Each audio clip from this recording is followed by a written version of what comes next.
माँ को लेकर चेकअप के लिए देशप्रिय पार्क गया था। सोचा था कि शायद जल्दी ही डॉक्टर को दिखाना हो जाएगा, इसीलिए थोड़ा पहले ही पहुँच गया था।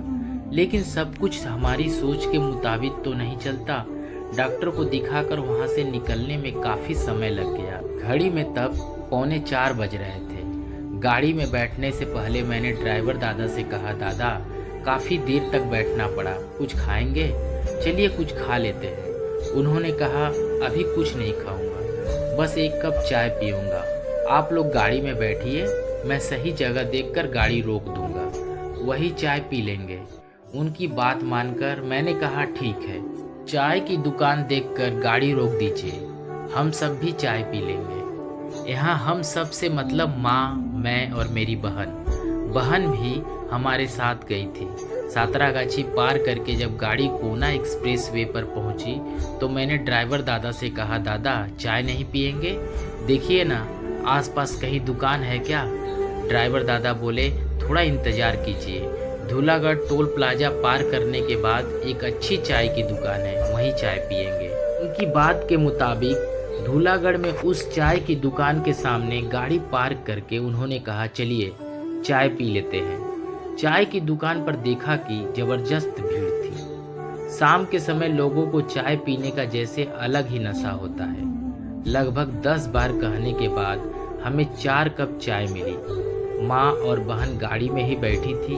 मैं उनके लिए 2 कप चाय लेकर गया और फिर मैं और ड्राइवर दादा दुकान के एक तरफ खड़े होकर चाय पीने लगे। हमारे सामने 2 लड़के खड़े थे, वे भी चाय पी रहे थे।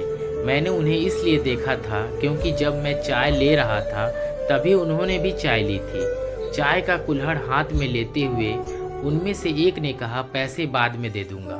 मैं चाय पीते पीते देख रहा था कि दोनों लड़कों ने चाय खत्म की और कुल्हड़ डस्टबिन में फेंक दिया।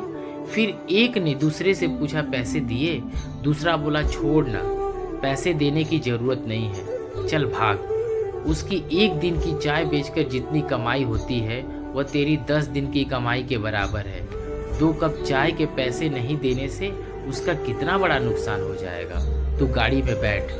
कितने लोग पैसे नहीं देते। इसके बाद उन्होंने बाइक स्टार्ट की और बिना पैसे दिए तेजी से वहाँ से निकल गए। वे मेरे से थोड़ी ही दूरी पर खड़े होकर ये बातें कर रहे थे। उनकी बातें सुनकर मैं हैरान रह गया। चाय पी और पैसे दिए बिना चले गए। उन्हें जरा भी बुरा नहीं लगा। पता नहीं क्यों, लेकिन मुझे बहुत बुरा लग रहा था। मन में सोच रहा था, क्या अपराध बोध हर इंसान के अंदर काम करता है? शायद नहीं। अगर करता तो यह दुनिया स्वर्ग बन जाती। आखिर इंसान दूसरे इंसान को धोखा देकर क्या हासिल करता है? क्या इससे सच में उसका भला होता है? खैर, मेरी चाय खत्म हो गई। मैं फिर भीड़ में जाकर खड़ा हो गया ताकि चाय के पैसे दे सकूं। मैंने 50 रुपए का नोट दुकानदार को दिया। लड़के ने पूछा, कितने रुपए काटूं? मैंने कहा, 4 चाय ली है। वह बोला, 40 रुपए। 10 रुपए वापस करते समय मैंने उस चाय बेचने वाले लड़के से कहा, भाई एक और आदमी रख लो, वरना इतने लोगों का हिसाब कैसे रखोगे? कौन पैसे दे रहा है और कौन नहीं, यह भी तो समझना पड़ेगा। अभी मैंने देखा कि 2 लोग चाय पीकर बिना पैसे दिए चले गए। काम में व्यस्त वह लड़का मेरी बात सुनकर मुस्कुराने लगा। दूसरे ग्राहक को चाय देते हुए उसने कहा, हिसाब रखने वाला एक आदमी तो है। इतना कहकर उसने ऊपर की ओर देखा और फिर बोला, सिर्फ थोड़ी सी चाय पीकर पैसे नहीं देने वाला आखिर कितनी दूर तक जा सकता है? यह हिसाब का सिक्का है। मैं जानता हूँ कि कुछ लोग ऐसा करते हैं, लेकिन आप जैसे ईमानदार लोग सबसे ज़्यादा हैं। आप भी तो पैसे दिए बिना चले जा सकते थे, लेकिन आप नहीं जाएंगे क्योंकि आपके अंदर किसी को धोखा देने की मानसिकता नहीं है। मेरे जैसे छोटे से चाय वाले को जो धोखा देगा उसका कर्म देखने के लिए ऊपर वाला बैठा है, इसीलिए मैं उसकी चिंता नहीं करता।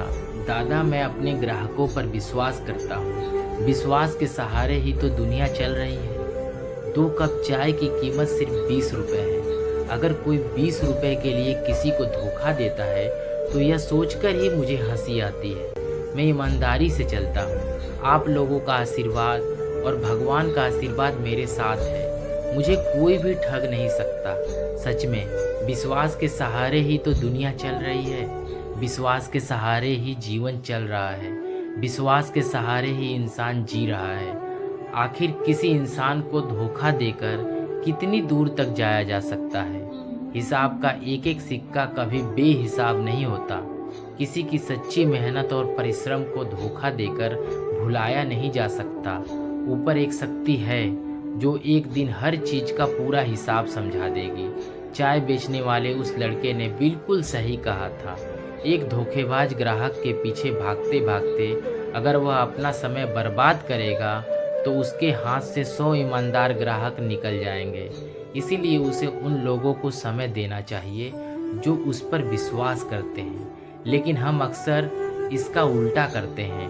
जो हमें धोखा देता है हम उसी के पीछे भागते हैं, उसके लिए दुखी होते हैं, रोते हैं, पछताते हैं। इस तरह हमारा समय बर्बाद हो जाता है। लेकिन जो हमारे विश्वास की ढाल बनकर खड़ा रहता है, जो प्यार से हमारे भरोसे का सहारा बनता है, उसे समय देना ही हम भूल जाते हैं। शायद गलत इंसान के पीछे भागते भागते हम में से बहुत से लोग इस जीवन से सही इंसान को ही खो देते हैं, और तब 1000 कोशिश करने के बाद भी हिसाब का वह सिक्का दोबारा मिलना संभव नहीं होता। लेख सरजीत